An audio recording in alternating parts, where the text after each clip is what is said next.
জেনারেলদের কেনা যায়, সৈনিকদের কেনা যায় না, কারণ ওরাই সেই সংখ্যাগরিষ্ঠ জনগণের সন্তান যারা দেশকে ধারণ করে। তোরা শালা মনে করিস দেশটা উপনিবেশ, তোরা কলোনি, আর ওরা মনে করে দেশটা আমার, সেজন্য বিবেকের কথা শোনে। আর তুই যেহেতু মনে করিস কলোনি, সেজন্য ইন্ডিয়ার কথা শুনিস। তোরা সব কয়টা জেনারেল ইন্ডিয়ার কথা শুনিস। এরা কৃষক শ্রমিকের সন্তান, দরিদ্র মধ্যবিত্তের সন্তান। এই সৈনিকেরা ওদের পিওর হার্ট, ওরা জানে ওদের সম্পদ একটাই, তা হচ্ছে বিবেক, তা হচ্ছে ইনসাফ। ওরা কখনো ভুল করেনি, 1971-এ করেনি, 75-এ 15ই আগস্টে করেনি, 75-এর 7ই নভেম্বরে করে নাই, 2024-এর 5ই আগস্টে করে নাই। ওরা আবারও দাঁড়াইতে হলে জনতার পক্ষে দাঁড়াবে, পেট মোটা জেনারেল ইন্ডিয়ান দালাল লেসপেন্সারদের পক্ষে দাঁড়াবে না। ওরা কোনোদিন মেরুদণ্ড বেছে দেওয়া জেনারেলদের পক্ষে দাঁড়াবে না।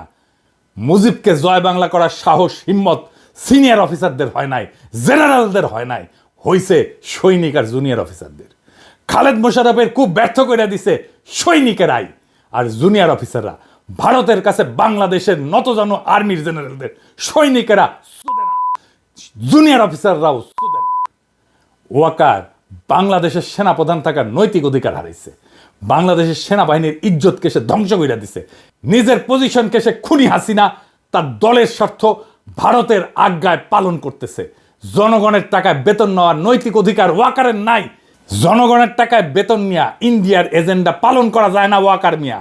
এখন বুঝছেন কারা ছাত্রদের বিরুদ্ধে দুর্নীতির অভিযোগ ছড়াইছে, কারা ছাত্রদের ভিতরে অনৈক্য সৃষ্টি করেছে, কারা নাহিদের মিটিংয়ে বরিশালে ঝামেলা করেছে, কারা ওর বিরুদ্ধে রয়্যাল এজেন্ট হওয়ার অভিযোগ তুলিছে, কারা আমাদের বিপ্লবী জনতাকে মব বইলা অভিহিত করেছে, কারা আমাদেরকে বাংলাদেশের স্থিতিশীলতার শত্রু বলছে।